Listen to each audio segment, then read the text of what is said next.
जिस तरह से और जिस लहजे में हमारे महान निर्माता कवि के पूजनीय डॉक्टर भीमराव अम्बेडकर जी का अपमान किया है, उसका विरोध करते हुए हम लोगों ने उनका पुतला दहन किया। कांग्रेस पार्टी इस बात का पुरजोर विरोध करती है क्योंकि अम्बेडकर दलित गरीब वर्ग के लिए भगवान से कम नहीं है, उस देश के लिए भगवान से कम नहीं है। और जिस तरह से उन्होंने, जिस लहजे में उन्होंने बोला अम्बेडकर अम्बेडकर, ये उनके दिल की बात सामने आ गई। ये लोग सिर्फ और सिर्फ मोदी मोदी का ही नारा चाहते हैं। इन्हें अम्बेडकर अम्बेडकर और गांधी गांधी के नारे से नफरत है। ये लोग देश विरोधी रहे हैं और शुरू से ही इतिहास को देखिए उठा करके, ये हमेशा से आरएसएस ने भारत की स्वतंत्रता से लेकर के संविधान का विरोध किया। इसलिए हम कांग्रेस पार्टी के लोग आज एकत्रित होकर पूरे भारतवर्ष के हर जिला में उनका पुतला दहन किया जा रहा है। और अगर मोदी सही में दलितों के हितैषी हैं, गरीबों के हितैषी हैं, तो अमित शाह का इस्तीफा लें। और अगर वो डर गए हैं तो फिर स्वयं ही इस्तीफा दे दें, क्योंकि हम लोग जहाँ तक जानते हैं मोदी जी अमित शाह से ही डर रहे हैं, जैसा प्रतीत हो रहा है। क्योंकि अमित शाह को बचाने के लिए नरेंद्र मोदी ने कल 6 ट्वीट किया। आज तक मणिपुर के बारे में जिस आदमी ने 1 ट्वीट नहीं किया, वो आदमी कल अमित शाह को बचाने के लिए, अमित शाह को सही ठहराने के लिए 6 ट्वीट कर रहा है। इस बात से आप समझिए कि कितना भय है बीजेपी के अंदर। और संसद में जो इन लोग कर रहे हैं विपक्ष के सांसदों के साथ, महिला सांसदों के साथ, उसका पुरजोर विरोध किया जाएगा।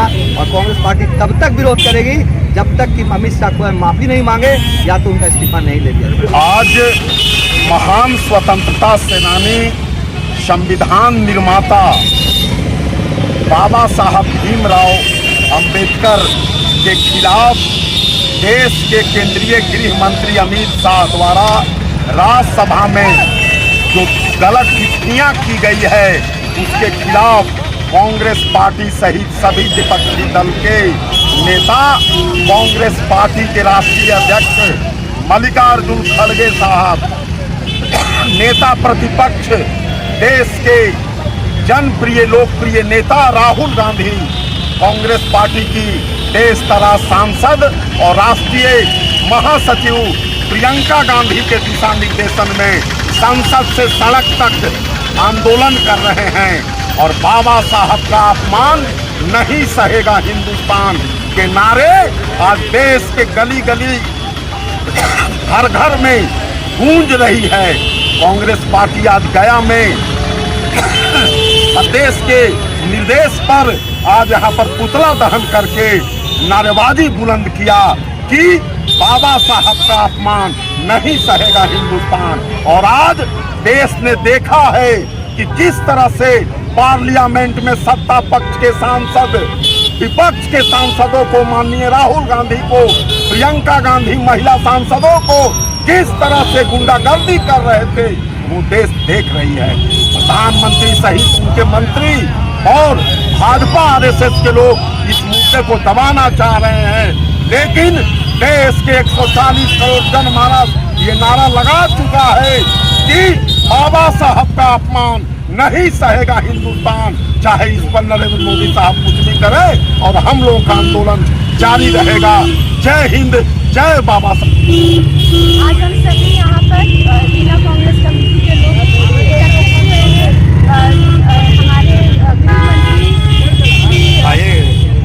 अमित शाह जी के खिलाफ कल उन्होंने टिप्पणी की है डॉक्टर भीमराव अम्बेडकर के खिलाफ। वो काफी निंदा है और ऐसा उन्हें नहीं करना चाहिए। इतने ऊंचे ओहदे पर हो करके इतना घृणित बयान देना बहुत गलत बात है। वो देश के संविधान को लिखने वाले हमारे बहुत पूजनीय इंसान के लिए उन्होंने जो कहा वो गलत है, उन्हें इस्तीफा देना चाहिए। ऑल इंडिया कांग्रेस कमेटी के अध्यक्ष खड़गे साहब के आदेश आज देश के वो मसीहा जो संविधान के निर्माता रहे डॉक्टर भीमराव अम्बेडकर के ऊपर जो देश के होम मिनिस्टर अमित शाह के द्वारा जो टिप्पणी की गई, उस टिप्पणी का हम गया जिला कांग्रेस कमेटी के तमाम लोग कंडेम करते हैं। विरोध करते हैं। और आज हम अम्बेडकर साहब के मूर्ति के लिए शपथ लेते हैं, जब तक अमित शाह इस देश में प्रधानमंत्री इस्तीफा नहीं लेंगे, तब तक कांग्रेस पार्टी अम्बेडकर साहब के अपमान के लिए संसद से लेकर सड़क तक हम आंदोलन करेंगे, चाहे इसका परिणाम जो हो। जैसे देश की आज़ादी में कांग्रेस पार्टी ब्रिटिश फाटक तोड़ा था, उसी तरह आरएसएस और बीजेपी का फाटक तोड़कर हम इस देश में कांग्रेस पार्टी और अम्बेडकर के संविधान को रखने के लिए कटिबद्ध है। और आज हम तमाम कांग्रेस के लोग अमित शाह का पुतला अपने नेता और संविधान के निर्माता भीमराव अम्बेडकर के मूर्ति के आगे उनका पुतला जलाए हैं। और आप तमाम मीडिया के लोग से ये अपील करेंगे कि आप इस आंदोलन में कांग्रेस पार्टी को साथ दें, क्योंकि हम नीति और नीयत दोनों साफ लेकर चल रहे हैं। आरएसएस भाजपा के लोग देश में गंगा जमनी तहजीब जो हमारे राष्ट्रपिता महात्मा गांधी, हमारे नेता देश के पूर्व प्रधानमंत्री पंडित जवाहरलाल नेहरू